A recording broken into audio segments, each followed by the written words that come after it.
Nesse domingo estamos acolhendo a nossa querida pregadora Lucilene Villarreal, da Diocese de Osasco, São Paulo. Ela que está aqui com a gente, pregando a palavra de Deus e vai falar agora sobre o desânimo. A gente não pode ficar desanimado, com a alma incendiada pelo fogo do Espírito Santo. Ela vem continuar a pregação que ela estava fazendo antes da missa, e nós cantamos com o Júlio, com o Wilson e o Danilo, preparando o nosso coração. Lucilene, Obrigada, que bom que você está aqui. Obrigada, Um abraço para a querida Osasco, São Paulo, para toda a sua comunidade. Muito obrigada. Deus abençoe. Assim suspira minha alma. Assim suspira minha alma. Espírito de Deus. Espírito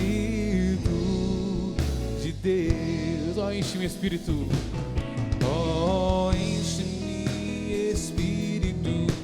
Ó, enche-me, Espírito. Ó, enche-me, Espírito de Deus. Ó, enche-me, Espírito.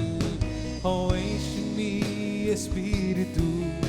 Ó, enche-me, Espírito de Deus. Mais uma vez, quero agradecer a Deus pelo fato de estarmos aqui durante este dia.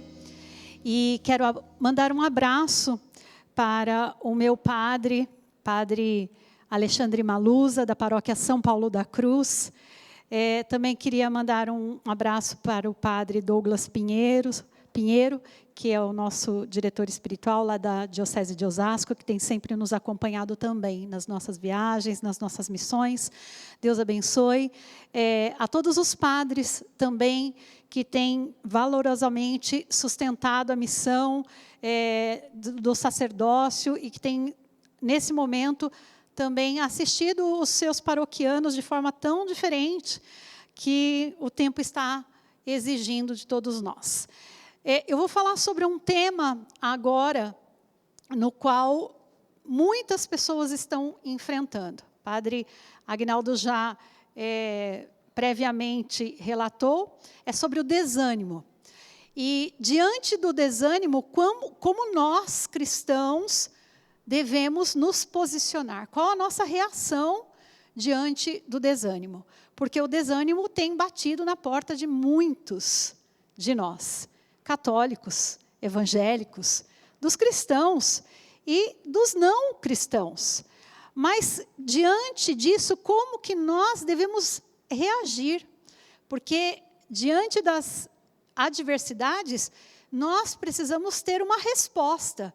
E qual deve ser a nossa resposta de cristão? Você que está aí me ouvindo, certamente, talvez seja uma pessoa que foi atingida pelo desânimo, por conta de algo que aconteceu, que você não esperava, ou por conta das dificuldades que tem enfrentado, ou por conta das notícias que tem recebido, porque haja coração para tantas notícias desagradáveis que nós temos recebido nos dias atuais.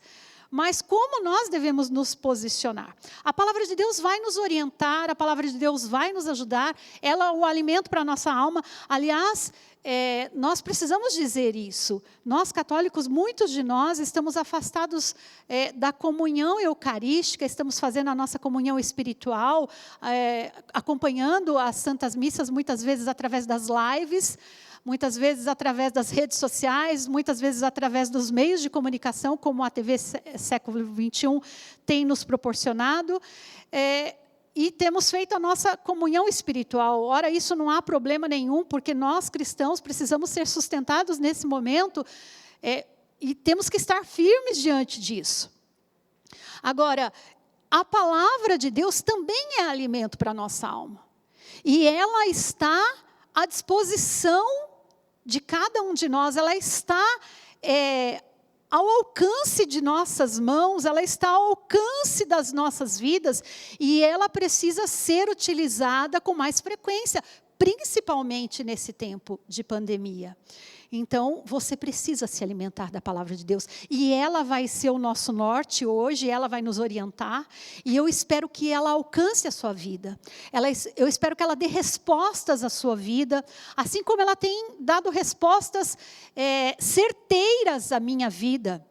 Eu tenho certeza que a palavra de Deus, ela vai nos orientar nesse dia. Bom, nós vamos começar com um texto que está lá no livro de Jó. No capítulo 4, nós vamos ler do versículo 3 ao versículo 5. São 2 versículos.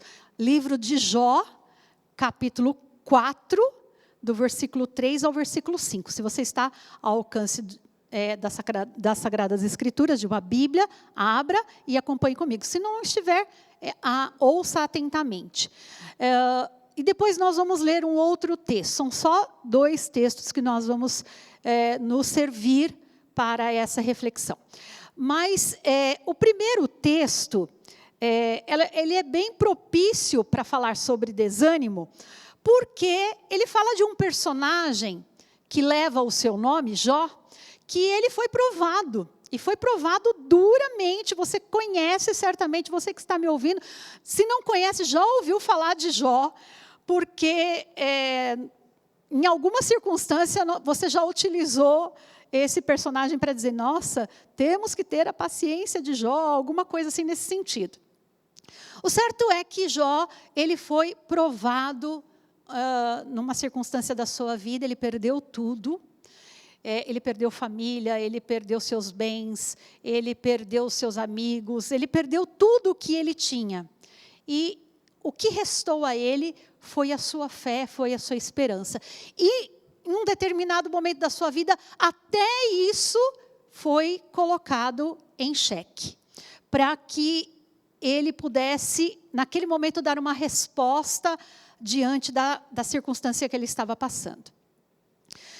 E nesse exato momento da Sagrada Escritura, ele se depara com alguns amigos que vão lá visitá-lo diante da situação que ele passava, diante da catástrofe, do desastre que se encontrava a vida de Jó. Alguns amigos foram lá fazer as condolências pela perda dos seus familiares e foram se solidarizar com Jó. E aí sentaram ali com ele e ficaram ouvindo as lamentações que ele tinha. Ele chorava e em alguns momentos os amigos deles começaram a contestar, começaram a falar algumas palavras de ânimo e tentaram levantar o amigo Jó. Agora, no capítulo 4, a vez de falar é o seu amigo Elifaz. Elifaz começa o seu discurso fazendo uma narrativa muito interessante. Ele diz assim, olha, eu vou só ler o versículo 3. Ele diz assim, a muitos ensinastes, deste força a mãos frágeis. Tuas palavras levantaram aqueles que caíram. Fortificaste os joelhos vacilantes. Agora que é a tua vez, enfraquecesses. Enquanto és atingido, te perturbas. Ele quis dizer assim, olha só, interessante, né? Ele começa a recordar Jó, eu leio só esses 3 versículos, ele começa a recordar Jó, dizendo assim, olha, você durante muito tempo foi usado por Deus para ensinar muitas pessoas.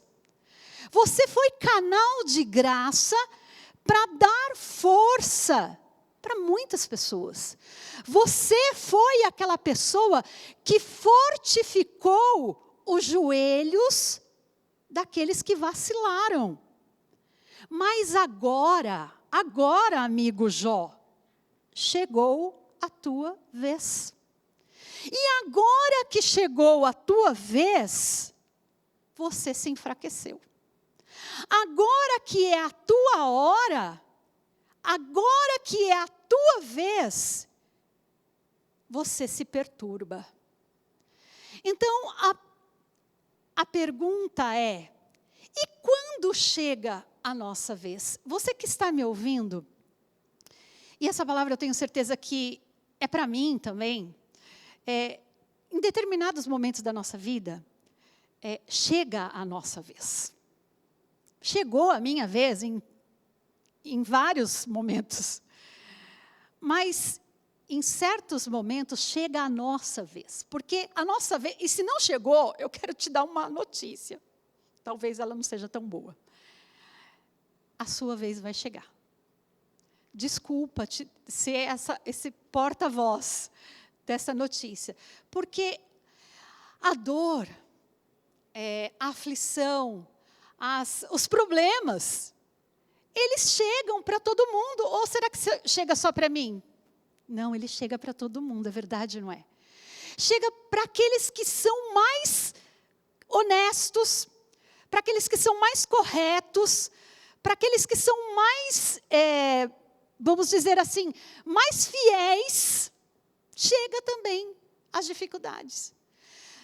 Aí, aquela pessoa que foi fiel a vida inteira vai falar, mas Senhor, puxa vida, eu estou fazendo tudo tão certinho, eu tenho te servido a vida inteira, eu tenho sido honesto, eu tenho sido fiel, eu não tenho faltado com o meu dízimo, eu não tenho faltado na Santa Missa, eu não tenho faltado com a minha oração. E por que eu tenho que passar pela dor?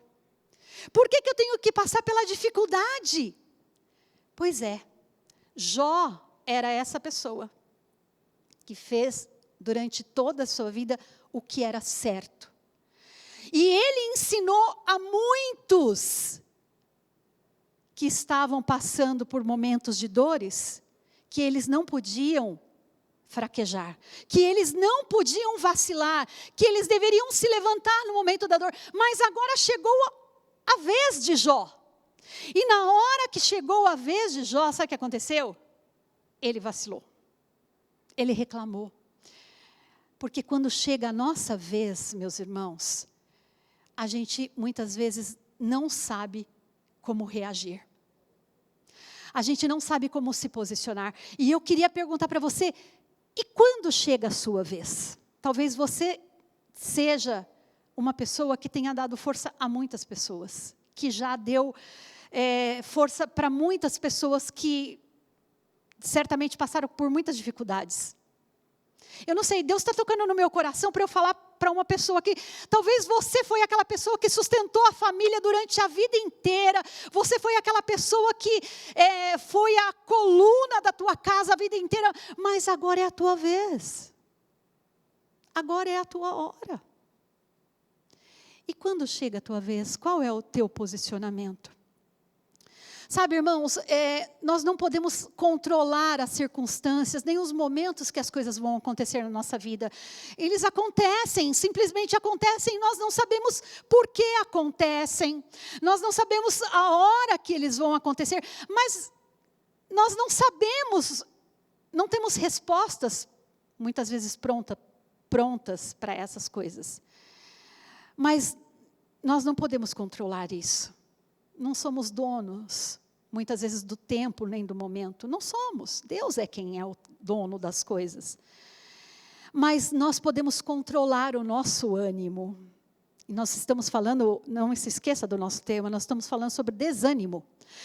Uma coisa que nós podemos controlar é o nosso ânimo. Porque a carta de São Paulo aos Hebreus vai dizer assim, olha, não somos de perder o ânimo para a nossa ruína. Nós não somos de perder o ânimo para a nossa ruína. Irmãos, perder o ânimo seria a nossa ruína. Então nós precisamos, de alguma forma, manter o nosso ânimo. Porque se nós perdermos o ânimo, nós vamos ser destinados à nossa ruína. E eu quero agora te direcionar a um caminho. Porque talvez você vai falar assim, mas é fácil falar, né? É fácil falar. Manter o ânimo, como é que faz isso? Qual o segredo, qual a receita para se manter o ânimo? Porque não é fácil. Nesse tempo de pandemia, principalmente, eu aqui em casa, sozinho, sem o convívio dos irmãos, sem o convívio da família, sem o convívio da comunidade, afastado de tudo, afastado da sociedade. Como é possível manter o ânimo? Como é possível manter a alegria? Como é possível manter o bom senso? Como é possível manter essas coisas? Então, a palavra de Deus vai nos ajudar. E agora eu queria levar você a um outro texto da Sagrada Escritura, que está lá em 1 de Reis, capítulo 19. Nós vamos ler o versículo 1 e alguns versículos seguintes. Nós vamos acompanhando aí. Nós vamos falar de um personagem bíblico que eu gosto muito, ele tem me acompanhado agora durante esses tempos de pandemia. Nós vamos falar sobre Elias. Elias foi um profeta que pouco se viu nas Sagradas Escrituras. Foi um profeta conhecido por milagres, por prodígios. No Antigo Testamento, não se viu um homem tão poderoso em obras quanto Elias. Se aproximou dele Eliseu. Mas Elias foi uma pessoa destacada entre os profetas do Antigo Testamento pelos seus prodígios, pelas suas obras. Mas ele também foi atingido pelo desânimo. Ora, que situação! Ele que viu sinais, prodígios, milagres diante dos seus olhos, foi uma pessoa que foi usada por Deus, ele também, acreditem nisso, ele foi atingido pelo desânimo. Então, talvez você não seja a única criatura nesta terra que agora, nesse momento, esteja sendo atingido pelo desânimo. Você não está sozinho, pode acreditar. Eu quero te garantir isso. Muitas pessoas que foram servos de Deus, muitas pessoas que foram usadas por Deus, tiveram que encarar a situação do desânimo. Mas essas pessoas souberam como sair dessa situação. E Eliseu hoje vai nos apontar uma saída, ele vai nos ajudar com a sua história de vida. Porque muitas vezes nós queremos colocar para debaixo do pano, para debaixo do tapete, como a gente fala, as situações das nossas vidas. E com isso a gente, popularmente falando, a gente tapa o sol com a peneira. E aí a gente não entende que muitas vezes a gente tem que, como eu falava no primeiro momento da manhã, a gente tem que expor as nossas vidas. Para que expondo as nossas dores, nós possamos ser curados. E aí, curados, nós possamos servir mais e melhor o Senhor. Então, vamos ler aqui esses primeiros versículos do capítulo 19 de 1 Reis, e aí entender melhor como que foi que Elias chegou nessa situação, e depois nós vamos ver como ele saiu dessa situação. Diz assim: quando Acabe contou a Jezabel tudo o que fizera Elias, e como ele passara a fio de espada todos os profetas de Baal, a rainha mandou um mensageiro a Elias para dizer-lhe: que os deuses me tratem com o último rigor, se amanhã, a esta mesma hora, eu não fizer de tua vida o que fizestes da deles. Elias teve medo e partiu a fim de salvar a sua vida. Chegando a Bersabeia, em Judá, deixou ali o seu servo e caminhou pelo deserto durante um dia. Sentou-se debaixo de um junípero e desejou a morte. Basta, Senhor, disse ele, tirai minha vida, porque não sou melhor do que meus pais. Vamos ler até aí o versículo 4, depois eu continuo se for necessário. Gente, esse homem, Elias, nós vemos um exato momento que ele está vivendo um início de uma profunda depressão aqui. Sinais de depressão. Ele está agora, queridos irmãos, desejando a sua morte. Mas essa mesma pessoa, que aqui no versículo 3 diz que ele teve medo, ele fugiu para salvar a sua vida. Por quê? Porque diz aqui no versículo 1 que a rainha Jezabel começou uma perseguição ferrenha para dar cabo, matar Elias por conta do que havia acontecido anteriormente, eu já falo disso. Mas ela começou uma perseguição e ela fez um juramento ali, diante das pessoas que a ouviam, dizendo assim, olha, eu juro pelos deuses que eles me tratem com o último rigor, se amanhã, nesse mesmo horário, eu não tiver a tua vida, eu não tiver matado você, Elias, como você matou os profetas que você matou há um dia atrás.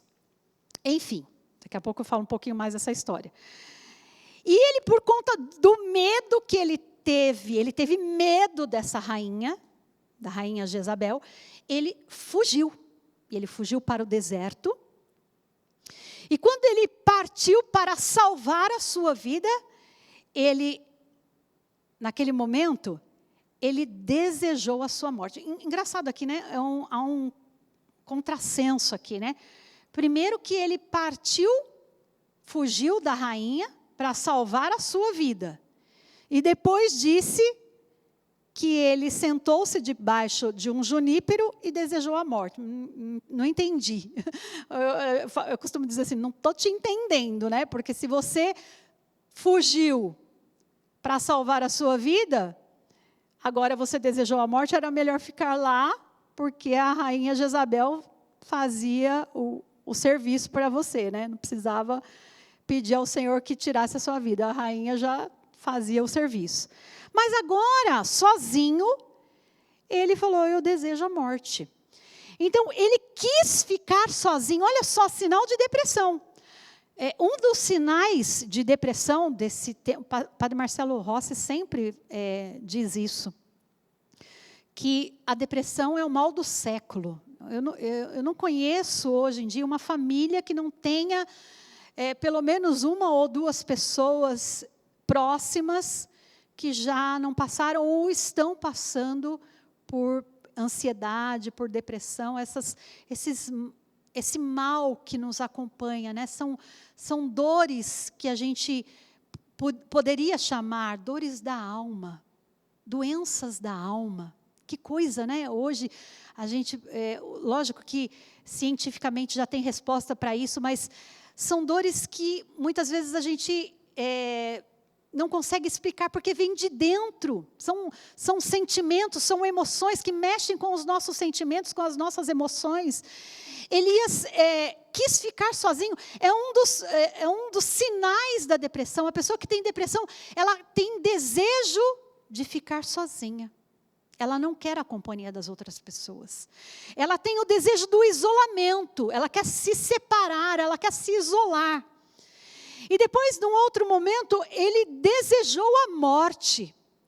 Outro sinal muito visível de quem tem a depressão. Muitas vezes a pessoa, no cume da depressão, quando ela chega no limite da doença, muitas pessoas chegam até ao ponto de querer perder a vida, de dar cabo da sua vida. Elias chegou nesse ponto. E por que ele chegou a isso? A pergunta é, por que Elias chegou nesse ponto? Queridos irmãos, esse mesmo homem do qual nós estamos falando agora, no capítulo 19, às vezes eu não entendo as motivações que levam o ser humano a chegar a um ponto desse. Porque no capítulo anterior, e a narrativa do texto nos leva a entender que foi um dia antes, esse mesmo homem, um dia antes, havia dado cabo de 450 profetas de Baal. Ele fez um desafio com esses profetas, porque ninguém em Israel conseguia vencer esses profetas que eram profetas de deuses estranhos, que faziam o povo adorar outros deuses que não fossem o Senhor nosso Deus. Este profeta, ele se levantou sozinho para desafiar esses 450 homens. Ele desafiou dizendo assim, olha, nós vamos colocar um altar aqui, vamos levantar 2 altares. E vamos invocar cada qual o nosso Deus, o seu Deus. Vocês, os profetas de Baal, invoquem o seu Deus. E eu vou invocar o Senhor, nosso Deus. O Deus dos deuses. E o Deus que responder com fogo será aquele que nós iremos adorar. De manhã até a tarde, os 450 profetas de Baal ficaram ali invocando os seus deuses, e não tiveram resposta alguma. Elias provocou mais ainda aqueles homens, colocando água, enchendo de água ali o altar, regando todo o entorno do altar. E ao momento que ele invocou o nome do Senhor, irmãos, todo o altar, todo o sacrifício foi coberto pelo fogo que devorou todo aquele ambiente, todo aquele local. E todo aquele povo reconheceu que só o Senhor é Deus. Este homem, um dia antes, tinha visto diante dos seus olhos a manifestação do poder de Deus. E eu vou dizer mais. Este mesmo homem que agora estava desejando a morte, ele já tinha visto vários outros milagres. Este mesmo homem, irmãos, ele foi sustentado milagrosamente durante um período de fome e seca. Foi aquele homem que chegou na casa da viúva, que não tinha nada para comer, estava esperando a morte chegar, como dizia o texto. E ele diz, vai lá e cozinha para mim o resto que você tem de farinha e um pouco de óleo, mistura aí, cozinha o último pão que você tem, dá para mim, porque não faltará óleo na tua ânfora, nem farinha na tua panela, porque o Senhor vai te sustentar. E durante todo aquele tempo de seca, não faltou na casa daquela viúva pão para aquela família, nem para o profeta. Mas, olha só, não foi só isso. Tempos depois, o menino, o filho único daquela viúva morreu. E ele foi lá e milagrosamente orou sobre aquele menino. E ele ressuscitou diante dos olhos de Elias. E nós vemos aqui agora, Elias que viu o poder de Deus sendo realizado diante dos seus olhos, desejando a morte. E não foi só isso. Elias foi aquele, irmãos, que depois de 3 anos e meio sem chuva, ele é aquele que recebe a palavra de Deus e diz, olha para o céu e espere o meu sinal, porque ainda hoje eu vou fazer chover sobre a terra. E ele vai lá e olha para o horizonte, ele coloca um menino e fala lá, olhe para o céu e quando você vê um sinal, venha correndo me avisar. E o menino corre então e diz: eu vejo uma pequena nuvem do tamanho da mão de um homem. E ele diz: Elias, este é o sinal de que a chuva vai descer. E naquele momento, irmãos, a chuva desceu torrencialmente sobre a terra. E não houve mais seca naquele tempo. Porque era a promessa que Deus deu a ele. Mas este mesmo homem que viu os sinais, que viu os milagres, que viu a promessa de Deus sendo realizada na vida dele, era o mesmo homem que estava tendo medo, que estava agora fugindo para salvar a sua vida, e que estava agora querendo ficar sozinho, e que estava agora pedindo a morte para o Senhor. Por que que ele chegou a esse ponto, irmãos?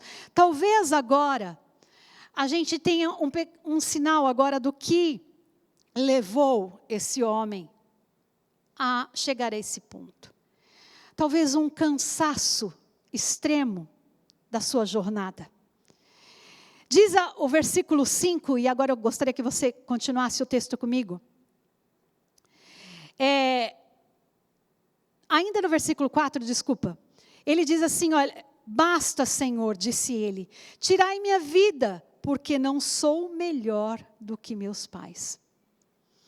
Nesse momento, eu vejo aqui um sinal de que Elias, ele começa a comparar a sua vida com a vida dos seus pais. E esse é um problema, um risco que nós corremos, quando nós fazemos uma comparação, ou algo semelhante de que nós não estamos dando certo na nossa vida, por conta de alguma cobrança, ou de alguma coisa que os nossos pais foram e que nós precisamos cumprir na nossa vida por alguém que está nos dando uma ordem ou um mandato. Nós precisamos, irmãos, entender que cada um de nós temos uma missão, e eu queria lançar uma palavra profética na sua vida. Você veio a esse mundo com uma missão única e exclusiva. Você foi criado por Deus com uma missão sensível de Deus para a sua vida. Você é exclusivo. Deus te ama de forma particular, e Deus tem algo que foi determinado para a sua vida. Deus está olhando para você agora e está dizendo: olha, filho, eu criei você e tenho um plano para a sua vida que é exatamente ajustado na medida certa para a sua vida. Quando Elias faz uma comparação da sua vida com os seus pais, talvez ele esteja dizendo que ele não conseguiu alcançar o que os seus pais desejavam, ou desejaram que ele fosse na vida. Talvez até hoje você se cobra: eu não consegui ser o que os meus pais desejaram. Eu não consegui alcançar o que os meus pais sonharam para mim, ou o que os meus pais determinaram para mim, ou o que as pessoas escolheram para a minha vida. Não, meus irmãos, Deus tem algo exclusivo para nós, que foi determinado para as nossas vidas, e essa comparação, ela precisa sumir da nossa vida. Deus está colocando algo no meu coração, que muitas pessoas fazem comparação com os seus irmãos. Ah, porque o meu irmão prosperou. Ah, porque o meu irmão conseguiu e eu não consegui. Ah, porque o meu irmão deu certo. Ah, porque a outra pessoa consegue e eu não consigo. Ora, meus irmãos, nós somos seres diferentes uns dos outros. Você tem coisas que são determinantes na sua vida e que não podem ser comparadas às outras pessoas. Você tem dons exclusivos. Você tem características especiais que não são iguais às outras pessoas. Por isso, pare de fazer comparações a outras pessoas. Nós precisamos, irmãos, dar passos para sair do desânimo a partir do momento que eu parar de me comparar às outras pessoas, ou querer ser igual a outras pessoas, porque eu nunca vou ser igual a ninguém, porque eu sou único, eu sou exclusivo. Outra situação que Deus usou com Elias foi um tratamento, e muitas vezes a gente fala que pessoas que estão em depressão, pessoas que estão em desânimo, pessoas que estão em situação de ansiedade, elas precisam de verdade passar por tratamentos, às vezes tratamentos psicológicos. Haja vista os consultórios psicológicos hoje que estão abarrotados de pessoas que buscam auxílios desses profissionais. Por conta da pandemia, às vezes até estão se criando metodologias para se atender a essas pessoas por distância, mas a verdade é que nós precisamos muitas vezes passar por tratamentos específicos para sair de situações que nós nos encontramos como Elias estava passando. Mas como Deus usou de um tratamento para tirá-lo dessa situação? Qual foi o tratamento que Deus usou com ele? Interessante, porque Deus usou uma metodologia com ele. Deus usou de um tratamento com ele, e que não foge muito das realidades dos psicólogos que têm tratado hoje os seus pacientes. Talvez eles tenham se amparado aqui no tratamento que Deus fez com Elias. Só para fazer um parâmetro, nada que tenha sido real. Mas olha aqui o que aconteceu. O versículo 5 agora, de fato. Diz assim: deitou-se por terra, o Elias, que estava ali desejando a morte. De certa forma, ele estava tão cansado, e a palavra que me encaixa agora seria exaustão. Elias estava tão exausto, e não era uma exaustão de cansaço físico, não.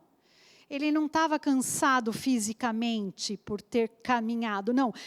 Ele era uma exaustão de desânimo, que ele deitou-se por terra. Por quê? Porque ele queria a morte. Ele deitou-se por terra e adormeceu debaixo do junípero. Mas eis que um anjo tocou e disse: levanta-te e come. Elias olhou e viu junto à sua cabeça um pão cozido debaixo da cinza e um vaso de água. Comeu, bebeu e tornou a dormir. O anjo do Senhor o tocou uma segunda vez, dizendo: levanta-te e come, porque tens um longo caminho a percorrer. Elias levantou-se, comeu e bebeu. E o vigor daquela comida, e com o vigor daquela comida, andou 40 dias e 40 noites até Horebe, a montanha de Deus. Olha só a metodologia que Deus usou, o tratamento de Deus para com Elias, que estava exausto, que estava desanimado. Aqui, meus irmãos, parece uma coisa simples, mas Deus fez com que ele dormisse, depois acordasse, levantasse, comesse, bebesse, dormisse, levantasse, comesse, bebesse e dormisse de novo. E só. Porque tem hora na nossa vida que de fato a gente tem que parar. Parece assim um contrassenso daquilo que a gente está vivendo agora, né? Tudo que aconteceu com a questão da pandemia, fez muitas pessoas pararem. Obrigou muitas pessoas a pararem. nós tínhamos muitos projetos, muitos planos. Talvez você tenha feito muitos planos para esse ano. Talvez a sua agenda estivesse cheia de planos. Você traçou uma série de planejamentos. Nós estamos já em meados de junho, metade do ano. E praticamente nós temos ainda um longo caminho a percorrer, porque nós não sabemos até quando vai isso. E os nossos projetos foram simplesmente interrompidos. Isso fez com que muitas pessoas parassem. Isso deu um nó na nossa cabeça, meus irmãos. Isso deu um breque na nossa vida. E fez com que muitas pessoas simplesmente parassem tudo o que estava fazendo e voltassem para o convívio do seu lar. As estatísticas não negam. O crescimento da violência doméstica hoje tem sido assustadora. As pessoas não estão sabendo lidar com isso. Porque as pessoas perderam o jeito de viver em família. As pessoas, elas não sabiam mais como conviver umas com as outras. Nós não estávamos mais habituados a viver debaixo do mesmo teto. Porque sabe o que acontecia? Quando a gente se desentendia, cada um ia para o seu quadrado. E saía e vivia no seu espaço. Hoje a gente se depara com realidades de pessoas que falam assim, olha, eu vivo num apartamento de 50 metros quadrados, que nós estamos tendo que conviver com 4, 5, 6 pessoas. Isso é a realidade de muitas pessoas. Sem dizer que a grande maioria da nossa população nem teto tem. Às vezes tem um barraquinho, um casebrezinho. E que as crianças não têm lugar para ficar dentro de casa. E a gente está ouvindo muitas pessoas dizer, fique em casa, mas não tem casa para ficar. E aí, meus irmãos, nós perdemos o chão com tudo isso. E não sabemos mais lidar com as situações. E o que acontece? Nós desanimamos. Porque nós perdemos a perspectiva. Perdemos a perspectiva de futuro. Perdemos o norte. E aí nós desanimamos. E muitas vezes nós nos deparamos com a realidade de Elias. Nós queremos fugir. Elias desejou fugir. E ele sabia muito bem que Jezabel não fazia mal nenhum para ele. Quem era Jezabel? Uma mulher que ameaçou ele de longe. Quem era Jezabel? Diante do Deus Todo-Poderoso que tinha feito ele vencer tantas batalhas. Ele fugiu, ele se acovardou. Ele desanimou, meus irmãos, e desejou a morte. Mas Deus tem um tratamento para nós hoje. Deus quer tratar as nossas feridas diante da realidade. Eu quero terminar essa pregação e podia dar muito mais pano para manga aqui. Mas Elias teve que, depois de todo o acontecimento, se você tiver curiosidade, continue lendo aí. Todo o capítulo 19, que vai falar muito com a gente ainda. Depois de Deus ter feito esse primeiro tratamento, depois teve outros. Ele se escondeu numa caverna. Ainda tentou fugir de Deus. E Deus perguntou assim para ele: Elias, o que você faz aí? Sai da caverna. Sai da caverna. O que você está fazendo aí? E depois que Elias recebeu a ordem do Senhor, sabe o que ele teve que fazer?